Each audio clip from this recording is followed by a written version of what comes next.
All right, can you hear me? You send a message if you can hear me. I'm hoping this will work. And let's see what happens. Because the last two times it wouldn't go through. You can hear me. All right, good. As I was saying in the previous two others, I'm not surprised that the Donald Canestraro documents weren't given their attention to the legacy media. And that's only because the legacy media does get a little bit of information from the CIA, but most of it's disinformation. And so they're not going to ruin their source of information. But I'm really surprised at alt media. Alt media, I thought, would have a field day on this. And the only big outlets that covered it was Gray Zone, which I'm thankful for. That's Aaron Mate and Max Blumenthal, and Russia Today. And even though they covered it, they got the titles wrong because Khalid al-Mihdhar and Nawaf al-Hazmi were not recruits and they weren't operatives for CIA. And they called the CIA agents. Well, there's no such thing as agents inside the CIA. It's officers, field officer, and your analytical team. And it really bothers me because I'm very stubborn, and I feel that we could have gotten a lot of attention because it does show the CIA in a negative light, and it basically, it really is a huge story. It's the biggest story regarding 9/11 in our lifetime because, like I said, it does answer some of the questions regarding foreign and domestic intelligence and their involvement with the 9/11 operation itself, pre-9/11 operation. And so, what we could do with this now is basically try to just give it, attention till, our fingers bleed from typing it, or we can just give up. And I'm not the type that basically will just give up. Like I said, I'm stubborn enough because there's enough disinformation out there and there's not enough actual information out there.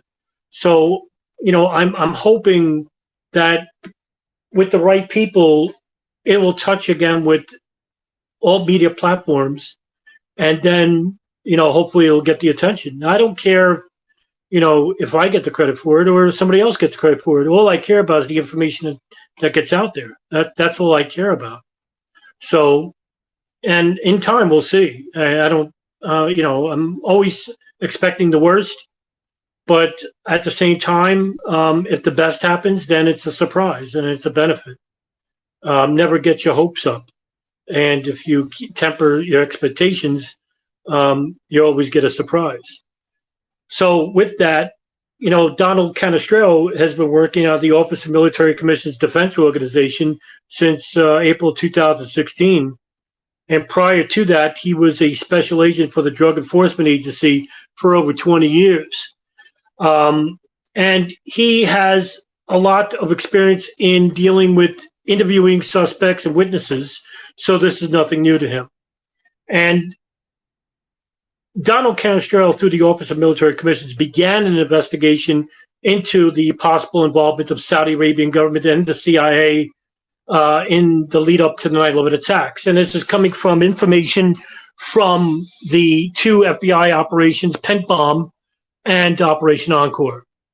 And through Canestraro's own investigation, he would gain intimate access to the people involved with the pre-intelligence, actual whistleblowers from the CIA and from the FBI, mainly from the FBI, and also information gleaned from people that were involved with the Joint House inquiry.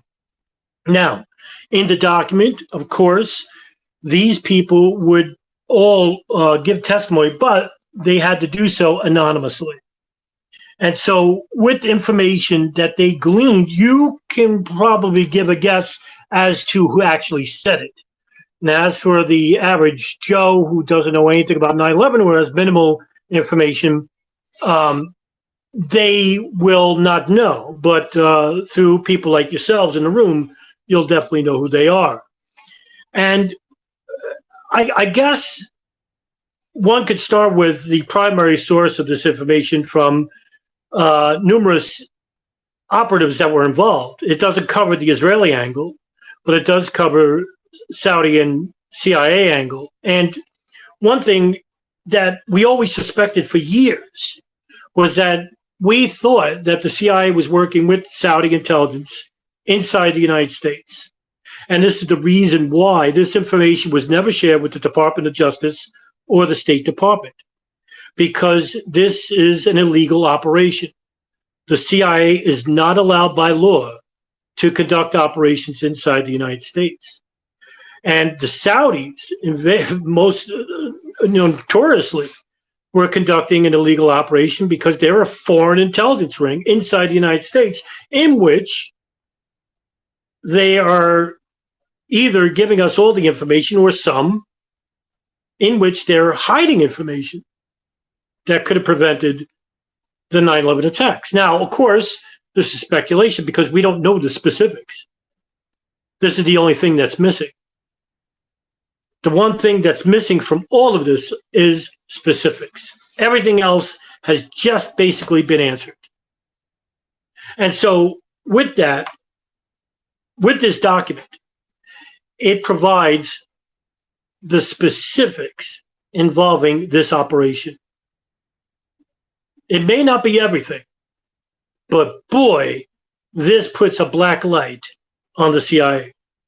And one of the very first pages, it referenced Omar al-Bayoumi, who for years has denied any involvement whatsoever with providing logistical or financial support to Khalid al-Mihdhar and Nawaf al-Hazmi. Now, this is a problem because the CIA for sure knew who these two men were, because what we know through the historical record was that the CIA got information from another domestic intelligence agency, the NSA, when they were wiretapping the satellite phones of Osama bin Laden and certain al-Qaeda operatives, most likely Dr. Ayman al-Zawahiri, Abu Hafs al-Masri, known as Mohammed Atef, the military commander, and who else was using the satellite phones provided by a contact that was based out of a London office named Khalid al-Fawaz.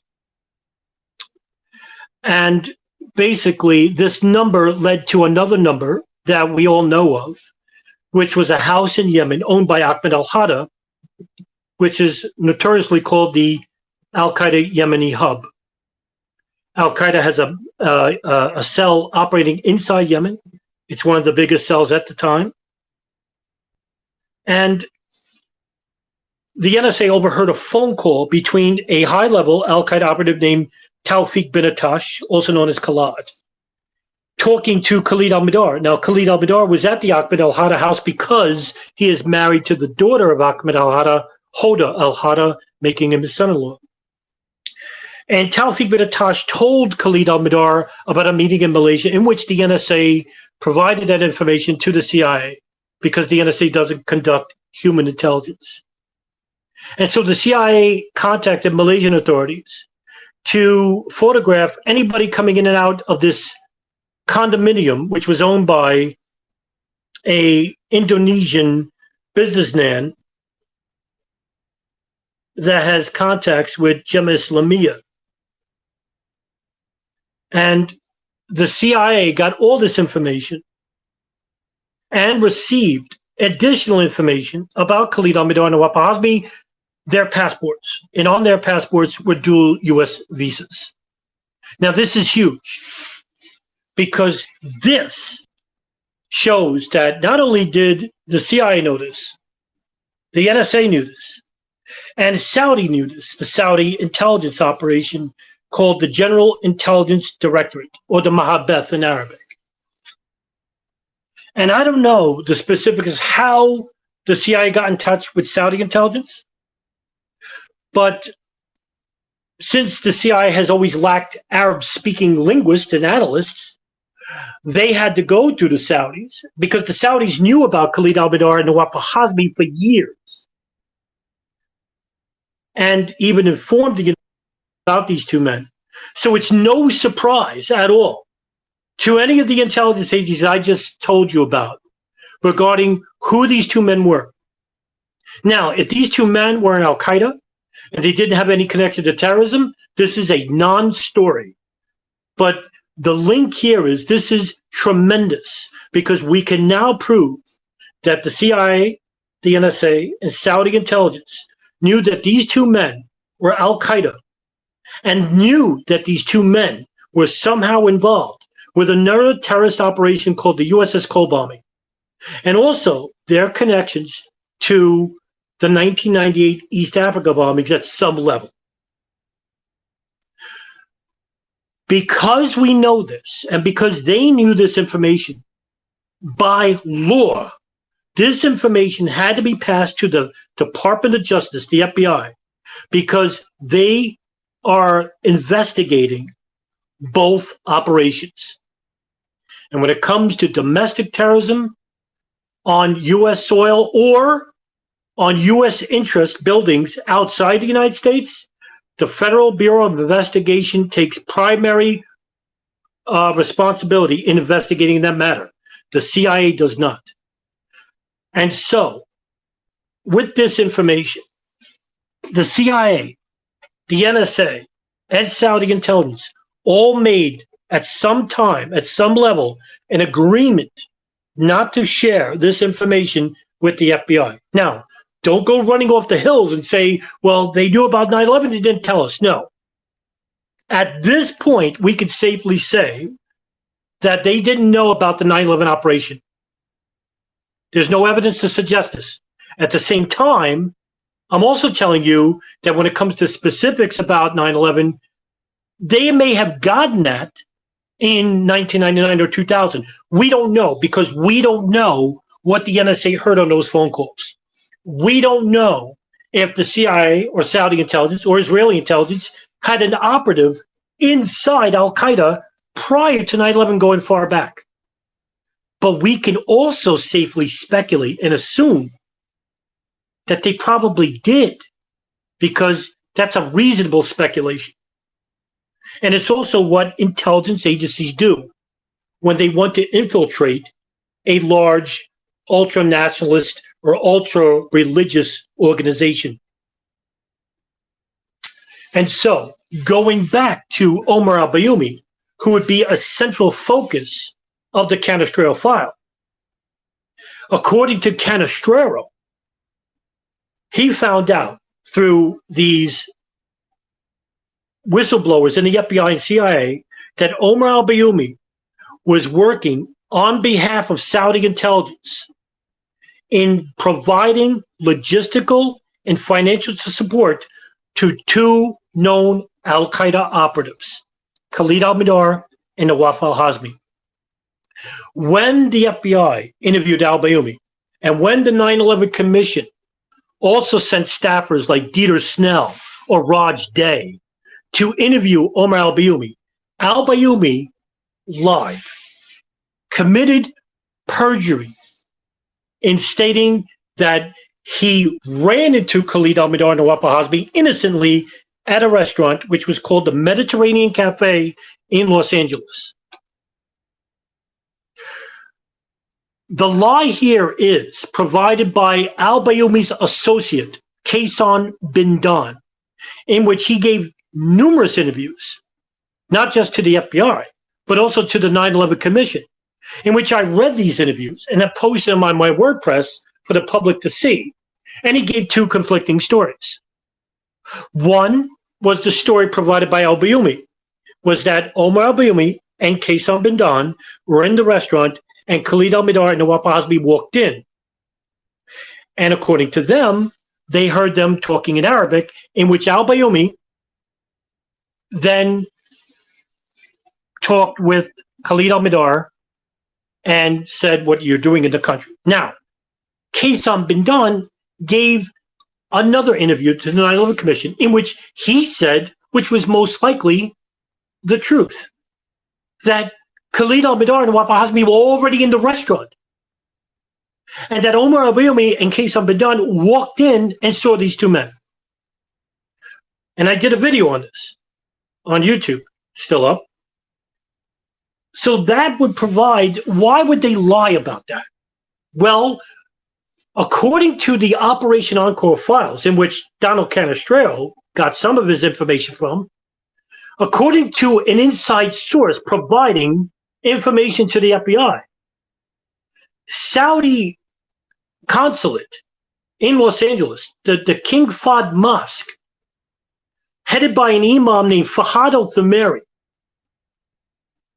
got a phone call in December of 1999 from a contact in Malaysia. Now remember what I told you, what was happening in Malaysia, right? A high-level meeting in which the NSA knew and the CIA knew that there were going to be two brothers, not technically brothers, not literally, these two brothers, Islamic brothers, were going to come inside the United States following a meeting. Now, what meeting would that be? Of course, it would be the meeting in Malaysia. What else would it be? And that this confidential source that provided this information to the FBI stated that Fahad al-Thamari and Omar al-Bayoumi and another associate named Osama Basnan, who's an associate of al-Bayoumi, all knew in December of '99 that these two men were coming to the United States, Khalid al-Mihdhar and Wafa Hasmi. This is tremendous news. And Canestraro even alludes to the fact that these two men were known al-Qaeda operatives, that they knew they were coming to the United States and didn't share this information with anybody, anyone outside these agencies. Now, when you read a little bit further into it, Fahad al-Thamari got that job at the King Fahd Mosque in 1999 from an individual who was heavily redacted in the Operation Encore files. Also completely redacted in the Pent Bomb investigation. However, whether it was intentional or not, there was one page that was left unredacted that released his name. And this would be huge, huge news. His name is Muwased Al-Jarrah.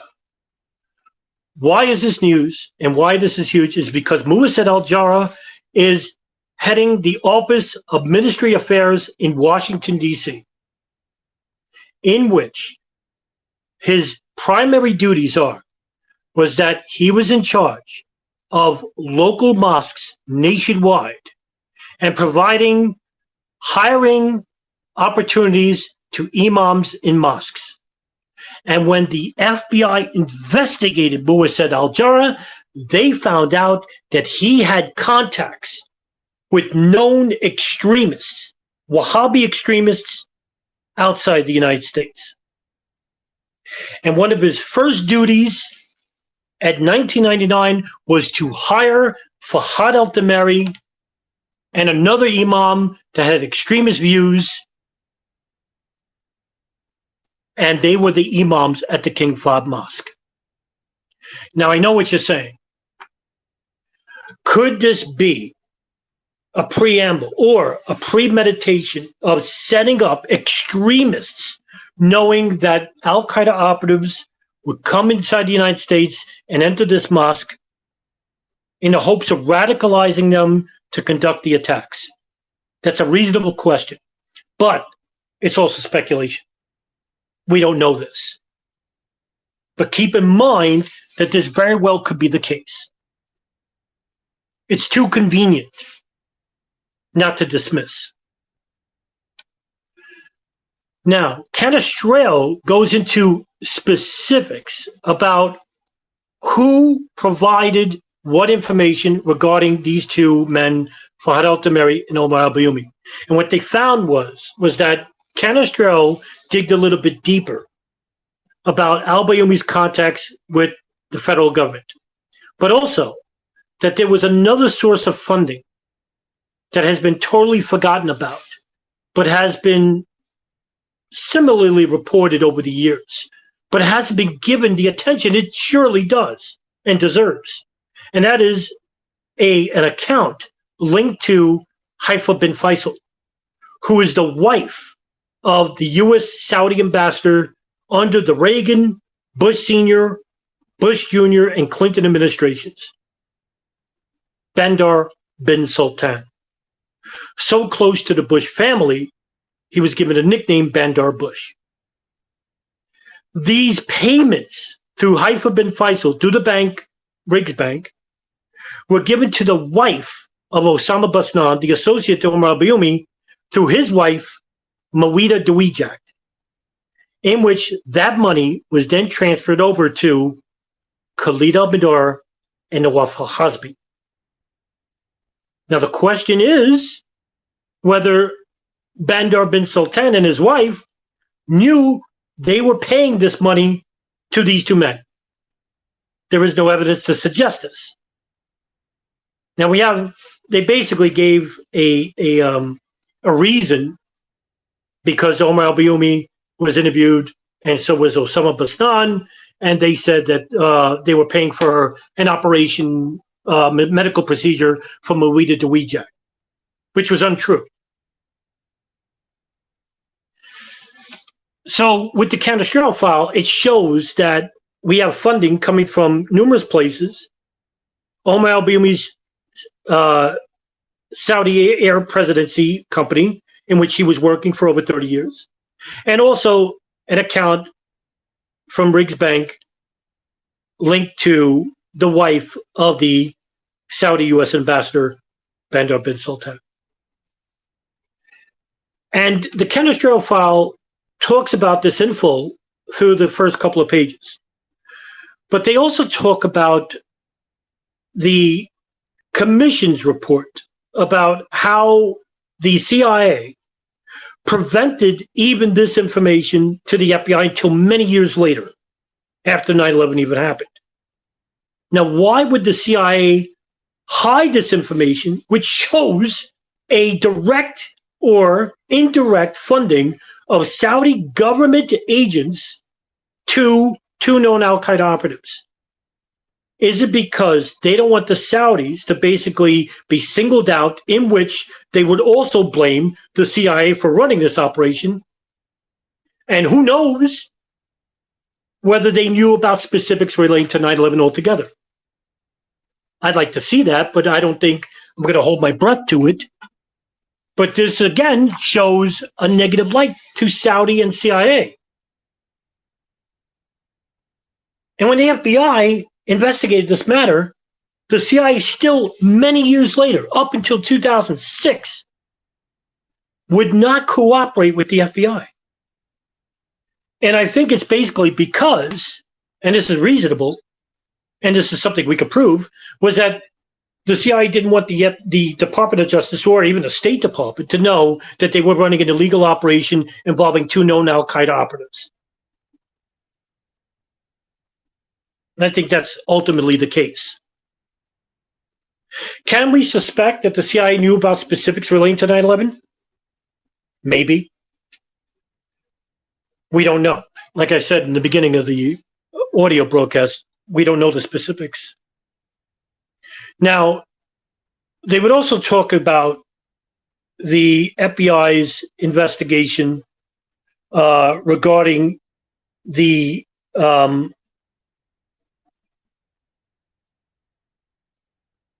civil suit provided by the victims' families, in which I was just told recently that the CIA would not even help the victims' families. So this just goes to show you that with the FBI, certain members, now remember, certain members, because the FBI also wouldn't help the victims' families. And that's coming from a person I've interviewed, Ken Williams, who wrote the Phoenix Memo. And Ken Williams had to wait until he was retired to help with Creedler & Creedler, one of the law firms who are trying to civil suit Saudi Arabia for their role in providing funding to 9/11 hijackers. Also in this document is another profound admission. Canestraro found out that there was a FBI agent who recalled a conversation between the director of Central Intelligence, George Tenet, and the director of CIA operations, James Pavitt, in which that keeping one of the most hidden CIA analysts who was working the Bin Laden issue station, codename Malik Station, from the FBI and from the 9/11 Commission and Joint House Inquiry. This person would be going under the letters VVV in the Canestraro file. But the person is Michelle Ann Casey, who is the lead analyst for monitoring the Yemen hub that I talked about earlier. Now, through the book Jawbreaker, written by Gary Bernstein, who was running that CIA operation codenamed Jawbreaker, in which the CIA Special Activities Division, working alongside U.S. Special Forces, to capture or kill Taliban and Al-Qaeda in Afghanistan after 9/11. Bernstein remarked that when they had bin Laden surrounded in the White Mountains in Pakistan, the border of Pakistan and Afghanistan, he was replaced by another CIA chief. And this put a shock to Bernstein because he was taking over operations from another legendary officer, Gary Schroen, who basically wasn't getting the job done because he wasn't getting any cooperation from the Afghan militias who were working with the CIA and Special Activities Division and the Special Forces. Bernstein replaced him and was getting somewhere real fast. They were killing a lot of Al-Qaeda and Taliban operatives on the ground. Who this officer was to replace Gary Bernstein, according to Gary Bernstein, was none other than Richard Blee. Richard Blee, mind you, was the chief of the Bin Laden issue station, and he wasn't alone. Coming along with him was Michelle Ann Casey. And according to Richard Blee, according to Gary Bernstein, this was because the CIA didn't want Richard Blee or Michelle Ann Casey to be investigated or asked questions regarding Khalid al-Mihdhar and Awaf al-Hazmi and why the information was not shared with the FBI. And we always suspected this. However, the Canestraro file answers those questions resoundingly, directly. Because according to this confidential source number 3 in the Canestraro file, he overheard Tenet and Pavitt discuss that it was a good idea by Tenet, mind you, this is the director of the CIA, in keeping Blee and Casey away from the 9/11 Commission and Joint House Inquiry. A damning, and I can't say this enough, this is a damning admission why they would do this on purpose. And it kills me that nobody covers this, that this is not given attention, that there's only one person in this room. And I could easily quit and say, forget it. But I'm not going to do that. I damn well won't do it. Because I'm stubborn. Because I do believe in me. I really do believe it. That there's got to be some sense of justice. That there's got to be some sense of accountability. And I guess this is the investigator and researcher in me. And why I spend so much time on this. And why I'm unrelenting.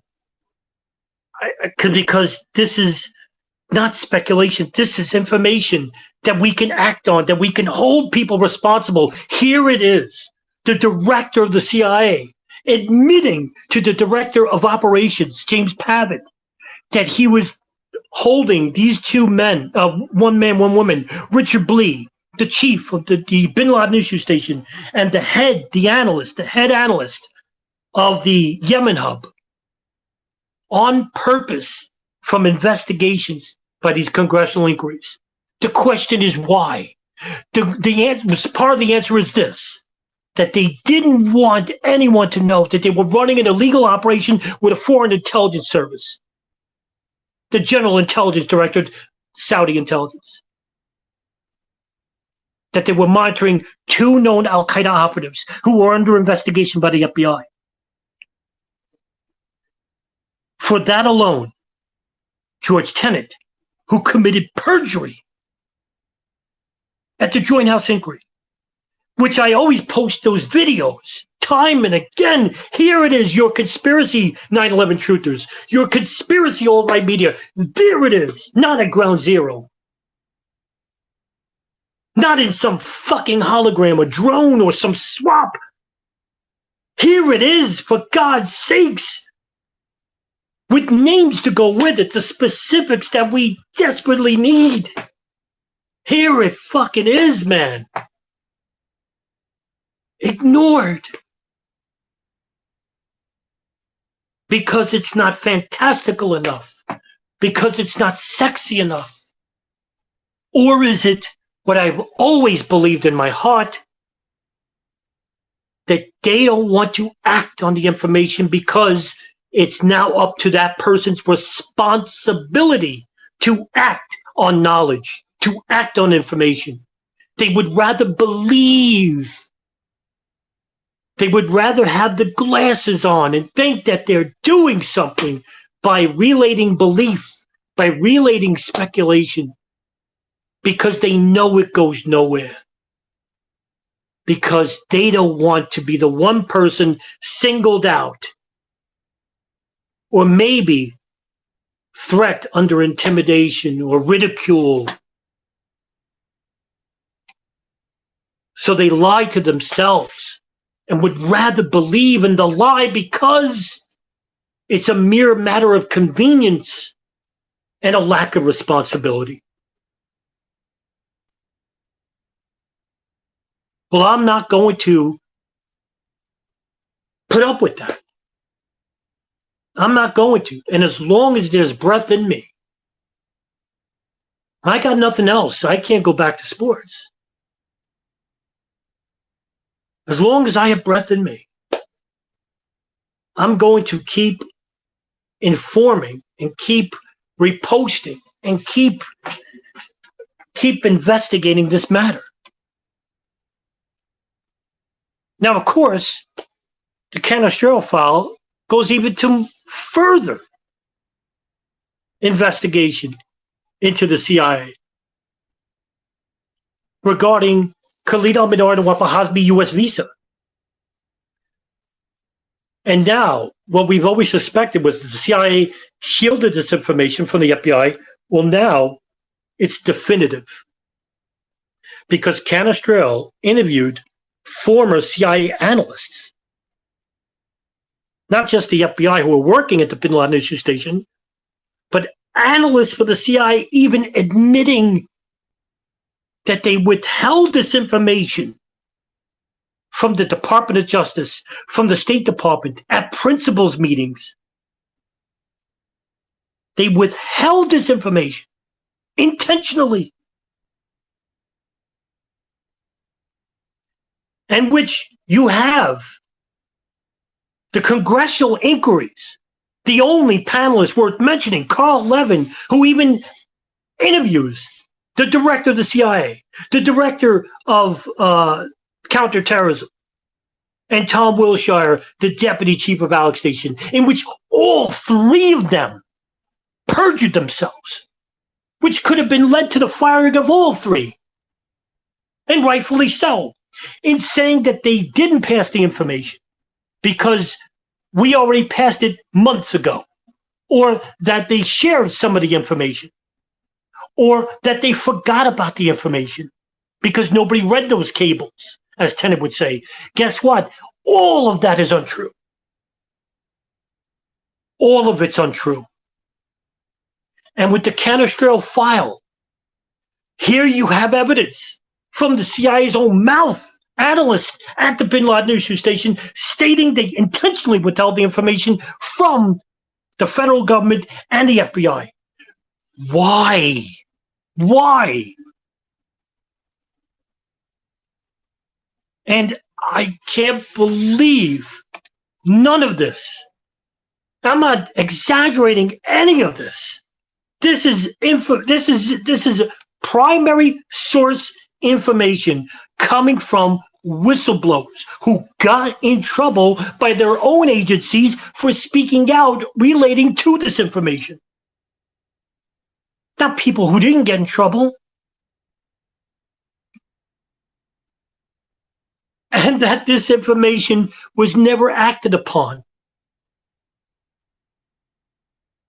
And like I said, when you have the Israelis working on their own end, you have the Saudis working with the CIA in collecting information on two known al-Qaeda operatives, and later another 9/11 hijacker named Hani Hanjour, who met with al-Midar and al-Hazmi later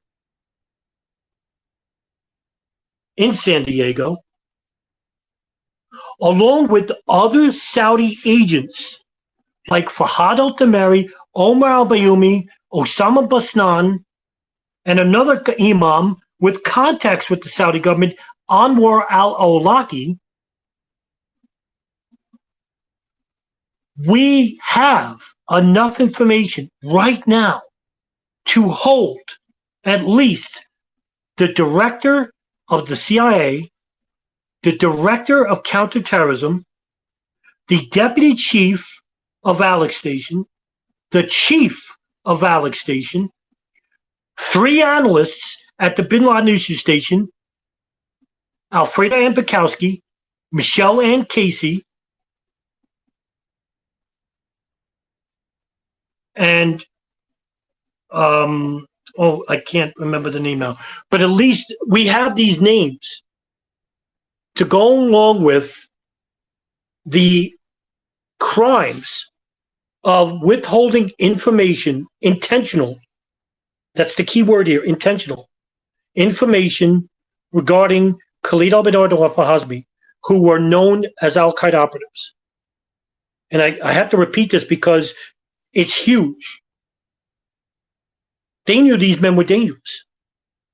And it's not up to the CIA to investigate them. It's up to the FBI. So that's why I'm making a big issue repeating this. And nobody got fired. Nobody was held accountable. Nobody even got a yelling besides Carl Levin, who admonished them. At least he did that. Instead, after the 9/11 attacks, what did they do?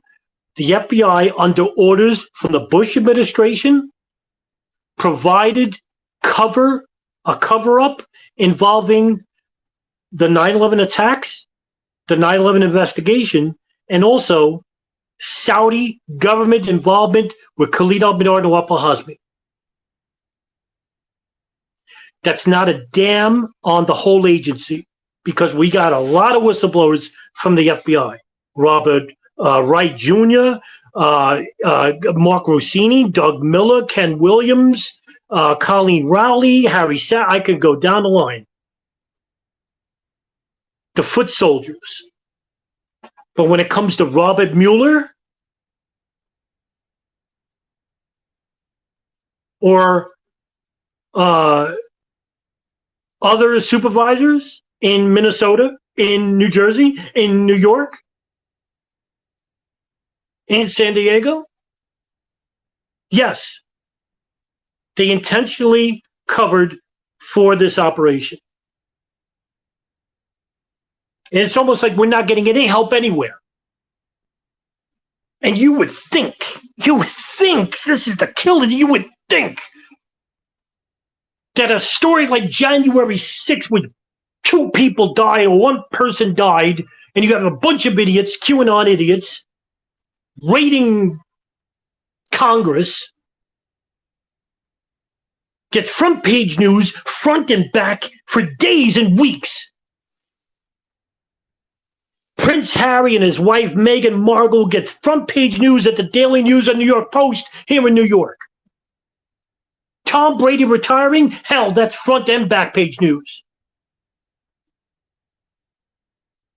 But news about the CIA and Saudi intelligence running an illegal operation inside the United States, providing cover to 2 known Al-Qaeda operatives who were involved with the USS Cole investigate a bombing and withholding information from the FBI and the Bush White House? Silence. Fucking silence. And you want me to be silent? Fuck that, man. I'm not going to. And I'm not going to be deterred that nobody's giving attention to this. I'm lucky there's 2 people in the room. That's 2 more than nothing. That means you care. But maybe people will listen to this recording and they'll start caring. But I don't care if I'm the only man in the room. I have a duty. And I'm not nobody important. Let's make this distinctively clear. I'm not an expert. I'm not an authoritative figure. I'm a nobody. I'm shooting this out of my room at night. But it is my duty and responsibility to responsibly inform the public about what is happening in our name. And not only that, my primary responsibility are to the victims' families who suffered losses. They are the only people that matter in all of this. The hell with the rest of us. We didn't lose anybody. Or to those listening and did, well, then you matter more than I ever will. We have a duty and responsibility to bring this information in best ways possible, knowing full well that we may not get the attention or at all. But you know what? When you're alone at night and you're in your bed or you're sitting in your room and you're thinking to yourself, you damn well know that you can sleep well at night, that there'll be peace resonating in your consciousness, that you did the right thing. Because for the last 22 years, the truth movement, alt media, the legacy media, and those involved with the cover-up and pre-intelligence operations, they sure as hell can't, because they would rather live the lie than to provide the truth. Because what comes with the truth is responsibility. And that's why I will continue reporting about what is going on in our name. And I will link the Canestraro file at the, in the bottom of this page. But if you want to have a question, Sean or you, Rob, if you have a question, just raise your hand and I will give you the mic. Or I could just end it right here, right now. I'll leave it up to you two. If not, you will. All right, Sean, come on up, pal. Come on up to.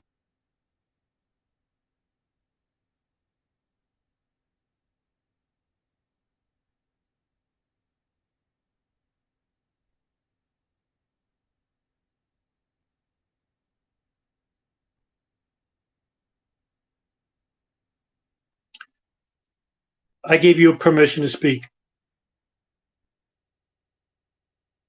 Hey, Adam, can you hear me all right? Yeah, I can hear you, buddy. Hey, great talk, sir. That was all. It was all really good stuff, and I think you laid it out in a terrific manner for people who were unfamiliar with the subject matter to get a few inklings of an idea about what this news entails. And I'm sorry there's not a lot of people listening tonight, but hopefully they'll catch the recording and go over some of this stuff, and maybe we can get a little bit more of a murmur out there in the infosphere about some of this stuff that is desperately underreported on from all parties, including the alternative media. That's the really sad thing. So I didn't have too much to add to that, Adam, but great job. I enjoyed listening. It wasn't news to me because, as you know, I'm already pretty caught up with this stuff, but I'm glad that you were able to get some of that info out there for any parties out there that want to hear it. And they should. So thanks for doing this. No, listen, thanks for coming. I mean, look, like I said, even if there's nobody in the room, I'm still going to make the recording. And I share your concern. I mean, look, Sean, we could easily just say, you know what, no, 9/11's dead, right? And we could quit and go on to the next subject. But I refuse because I know that in the previous years, by the truth movement, the fringe elements, I'm not going to blame everybody in the truth movement. They made 9/11 into a comedy of errors, so to speak. And that doesn't sit well with me. It doesn't sit well with me. And you have your own channel, you have your own podcast, which I'm shamelessly so proud of you for doing it. And I knew you could do it because you're an authority figure in this subject, whether you don't see it or not. I'm just telling you. And we have a responsibility to inform the people about what's going on because nobody else did it. Sure as hell Christopher Boland didn't, or Rebecca Roth, or Jason Bermas, or Bob Honegger. Hell, I can name dozens and dozens more. Look, I left out a lot about the Canestraro file because it would take me another 2 hours. And you know how people are. It's past an hour. We got to watch, TNT or something. People don't have the long attention spans like they used to. So I got to keep it short too. So I talked about the more important aspects of the Canestraro file. But yeah, I listen. You hit a nail on the head. What killed me was that I really thought alt media would really blow up on this. Abby Martin didn't. I don't know if she even knows it. Robbie Martin didn't even cover it. That's a shocker. I was blown away. Richard Gage covered this. What? Richard Gage. Yeah, go ahead, Sean. Well, Richard Gage did comment on it. Credit where credit's due. Though this would also be the party that also falls in line with the more traditional conspiratorial take on things like the Pentagon attack, and so I think it somewhat nullifies the importance. Just my opinion there. Though I think it's probably appropriate to give credit where credit's due, and that Florida Bulldog was all over this. The Gray Zone covered it.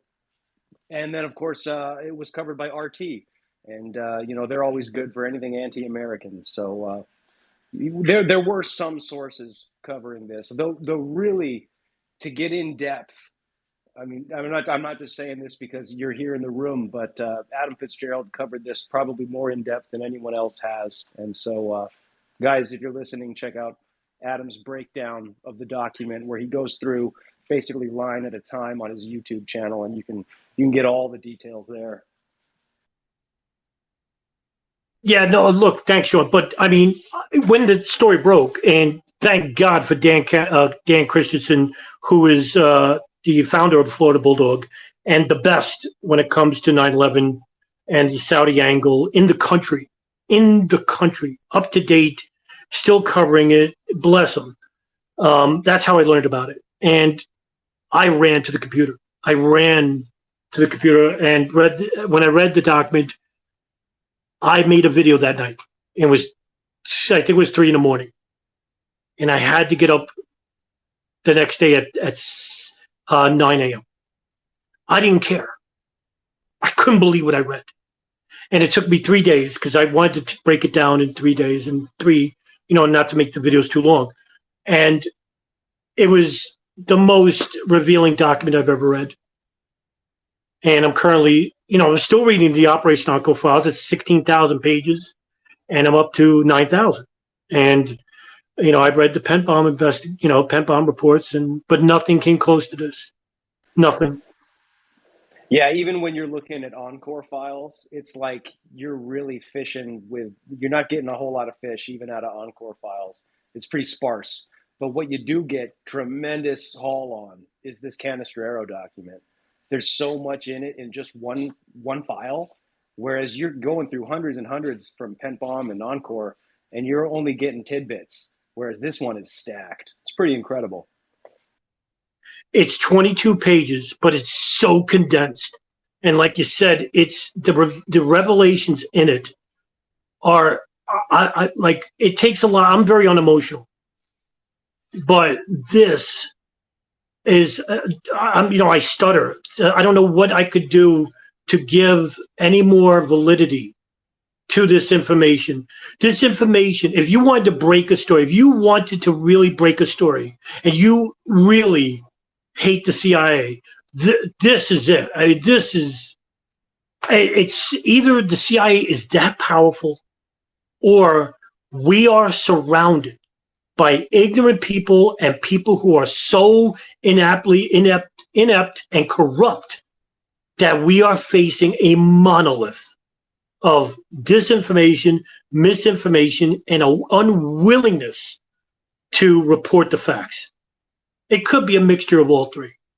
But like I said, I'll sleep well at night I gave my effort. And I could probably do more. I mean, I think so. I could be in the streets like John Gold used to do. But I work, and I can't do that, but I could do it on weekends, right? But will they look at me like a loon? Will anybody listen? That's the thing. But more people are apt to look at viral media these days because hardly everyone's outside, right? I don't know. You can reach a lot more people with a video than you can on the street. So the thing is, I'm not a big platform. So I was relying on alt media, and they were silent. Just, what a gut puncher. And I remember, Sean, for a week, I was really thinking about it. Should this continue anymore? If you're not going to give attention to this, you're not going to give it to anything in the future. But then I thought better. Now, I'm not just doing this for me. It was about me. I would have quit a long time ago. This was nothing but a headache at times. Stress, dealing with idiots, and dealing with victims of those idiots. And that's not their fault. Because the disinformation campaign's been going on for 20 years. And I just started back in 2006 in viral media, 6 years ago? That's a head start. But like I said, we're doing it on behalf of the victims' families. And also our duty to report the facts without bias and prejudice. And I may not get the numbers, but I got the right attention. And according to people who tell me that that's what matters most. And my goal is that I'm hoping for the younger people like yourself to have their own channels in which in the future they become much bigger than mine and they reach a bigger audience. And then that branch out effects happens. And the only thing is time. Do we have time on our side? Probably not. But remember, it's all about the effort. And the effort's there. It's the effort's with some of those people. And I could be proud of them. And when people read these files, and like I said, it's 22 pages.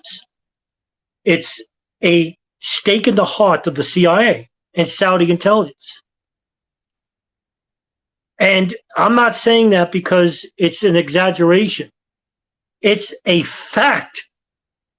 They intentionally withheld this information because they were running an illegal operation. The key word here is illegal. The CIA is not allowed to run illegal an operation inside the United States. And to do so with a foreign intelligence service, and to do this regarding 2 Al-Qaeda operatives, and you're not held accountable for this? Stunning. Just stunning. But really, thank you for coming, Sean and Rob, and listening.